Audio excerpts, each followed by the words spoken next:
So hello everyone, in this video we will solve another LeetCode question, that is minimum path sum. So let us read the problem statement first. So in this question we are given a m cross n grid filled with non-negative numbers, and we need to find path from top left cell to the bottom right cell which minimize the sum of all numbers along the chosen path. And we are given a constraint that we can only move downwards or rightwards from the current cell. So let us walk through one of the examples and try to understand what the question says and try to build the solution upon that.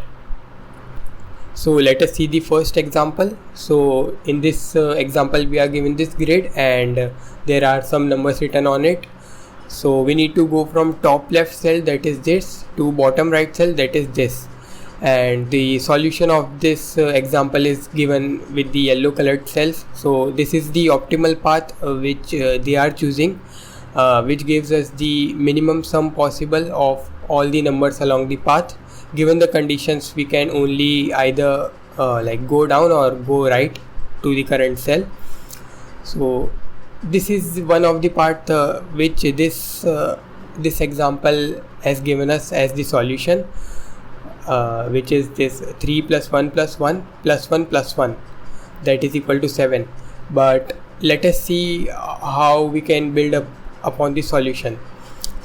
So let us see with this example only, like whenever we are given that we need to minimize something or maximize something, we think it as a greedy way, but here greedy will fail because let me just show you. Like if for initially we are starting at the this cell, that is 1, and if we think greedily, we can either go down or we can go to the right cell. But if we think greedily, we would choose this 1 because this 1 is minimum, then this 3, so we would have chosen this 1. Similarly, when we are standing at this one, we can either choose this 5 or 4. But if we choose greedily, we would choose 4 because 4 is minimum, like 4 is lesser than 5. So obviously we would go towards down. Now when we are standing at 4, we have only one option to go to the right. So we will go to 2 and then 1. Now now let us check what is the sum if we go by greedy approach. So the sum would be 1 plus 1 plus 4 plus 2 plus 1. That is 6 plus 7 plus 8 plus 9, which is not the optimal answer because we are getting an optimal answer by not going greedy way, by following this path. So whenever we think of a solution, we need to like maximize or minimize a thing and greedy fails there, we can only think of one kind of solution by trying out all the possible paths given in that particular like scenario. So in this case we could have chosen down by going down, also by going to the right also. Similarly, when we are standing here, we could have chosen going down or going to the right. Similarly, if we are standing here, we could have chosen to go down or go right. So we need to find all possible ways.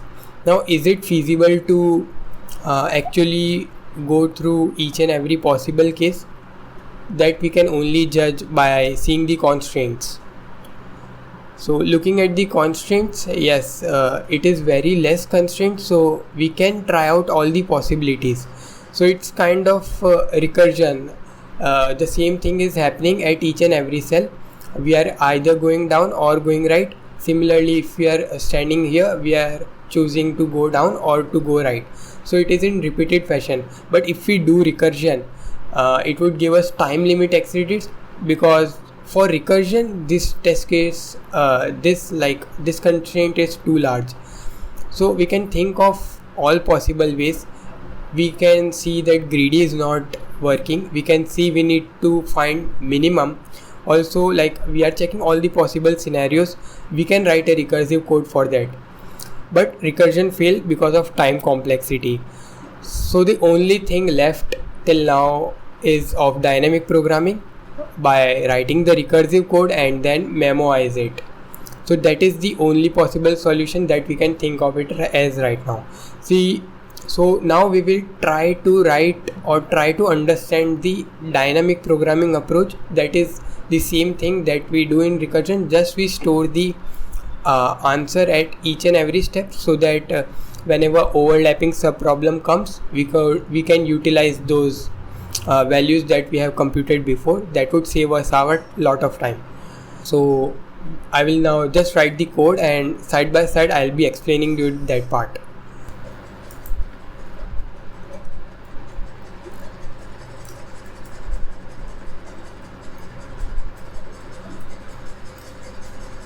So I am denoting this grid as n cross m. So I have declared two variables n and m, which denote the size of the grid. In this question we are given m cross n, but that doesn't make any difference. We are just changing the name of the variables. So n cross m is our current grid, and also we need to initialize our DP table. So in this case we are using a 2D DP. So reason for that I'll explain it to you right now. So we define the states of DP as number of changing parameters. So as we are moving in this cell, what are these changing parameters that we are seeing? Either we are going to the right or to the down. So there are two changing parameters. Either like if we are going down, we are moving towards the y-axis, and if we are moving towards the right, we are changing our position on the x-axis. So either we are changing our position on x-axis or we are changing our position on y-axis. So there are two changing parameters, position on x-axis and y-axis. We can denote it by I, j also if we are traversing on grid. So there are two changing parameters, one for x-axis and one for y-axis. So that's why I have initialized the 2D DP. If there would be three changing parameters, we would have written a 3D DP. Since here are only two changing parameters, so I have initialized as 2D DP. Okay. So we would write some code which would go through all the possible ways and return our answer. Now we will check all the possible ways in this function. So let us just give the parameters in this function, and we will try to write the code for finding all the possible ways. We will write the solve function after that. So for now let us just write the parameters inside it. So we need to first define our starting position and final destination that we want to reach. So we need to start from the top left cell. So top left cell is nothing but 0, 0, and we need to reach at n-1, m-1. So we can like give n, m also. We will check if we reach n-1, as well as our j pointer is pointing to m-1. That means we reach the destination. So we will skip. We will return from that. So I'm just like giving n, m instead of n-1, m-1. We will write there in the solve function. Also we need to pass this grid so that we can keep track of the numbers written on the particular grid and we can traverse it. Also we need to pass on our DP. So let us write the solve function now. So we are traversing with the help of I pointer and j pointer, and n, m is the n cross m is the size of our grid. Here we will declare our grid or give parameter in the grid, and now it's DP.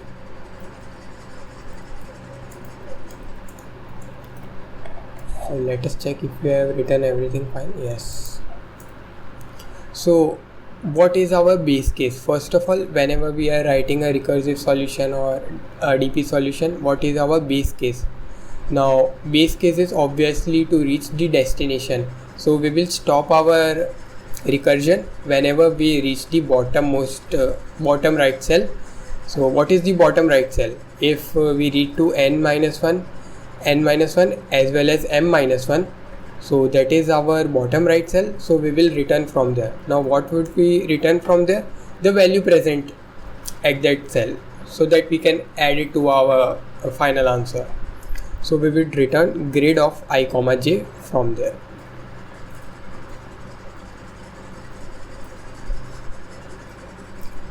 Now if we have already computed some answers, like for example, if we are having overlapping sub problems, so we would have already computed some answers previously before, so we won't compute it further. We would just take the answer from our DP table and use it.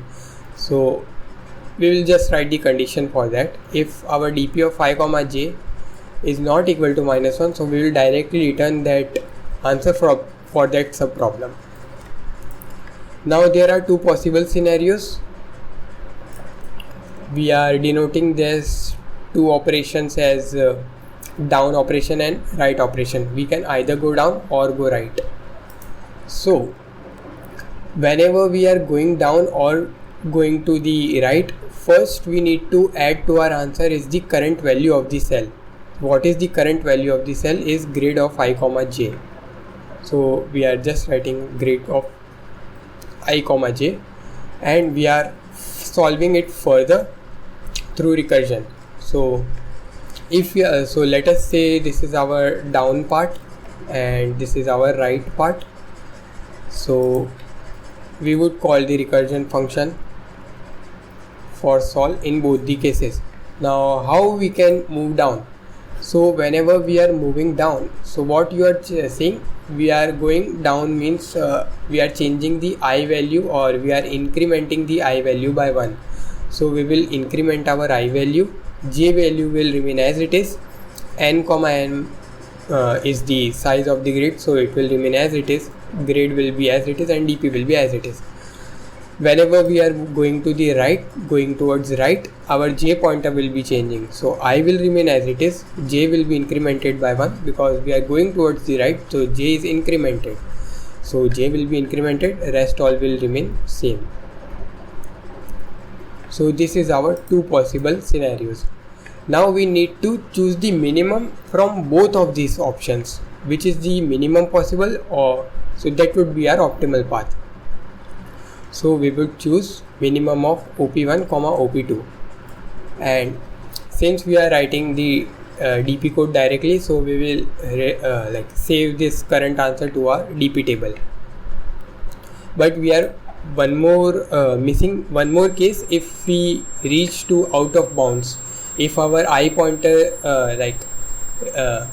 goes beyond the grid, so we need to handle that case also, because otherwise it would give us the runtime error. So if our I goes beyond n, or our j goes beyond m, so we will return from that. But what would we return from that? Since we need to find the minimum path, and if we reach out of bound, so that doesn't make any sense. So we will return something very large value. So for that we will use int max. So if we reach out of bounds, we will return a very high value that won't affect our answer, obviously. That's why we will return a very large value. So this was our code. So let us summarize our code once again, what we are doing. So first we have declared the size of grid n cross m. We have declared the DP table. Why we have chosen 2D DP? Because there are two changing parameters. One is I pointer and j pointer, which is denoting downward and right, moving towards right and moving towards down.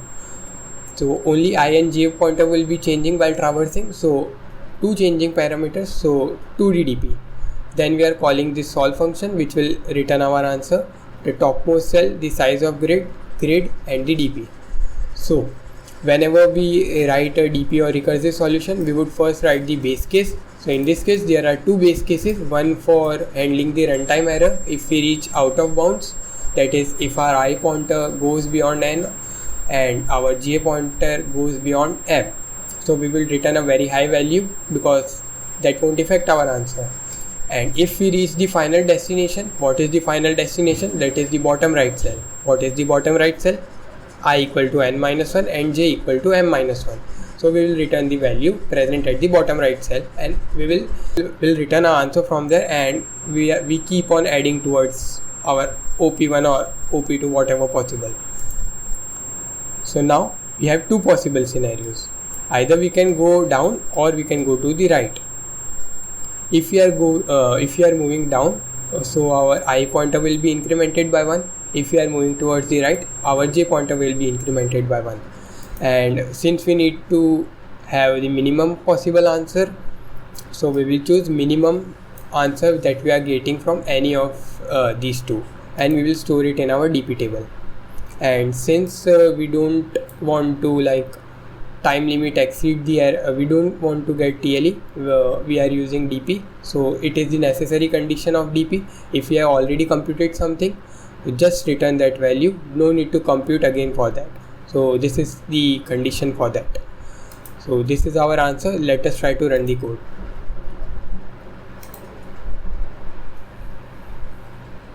So it is giving us the runtime error. So sign integer overflow at line 13 currently.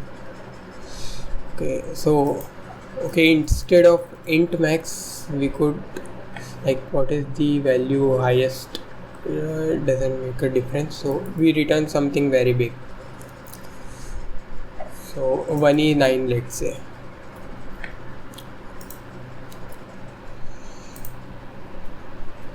Yeah, so our answer is running fine on the sample test case. So instead of int max, I am returning again a very large value, because int max is already very large. So if we add something to that, it would give us the overflow because of the integer range. So that's why we are giving again some very high value, but not as high as int max. So that was the error. Let us try to submit. So yeah, solution got accepted. So hope you learned from this video. Thank you.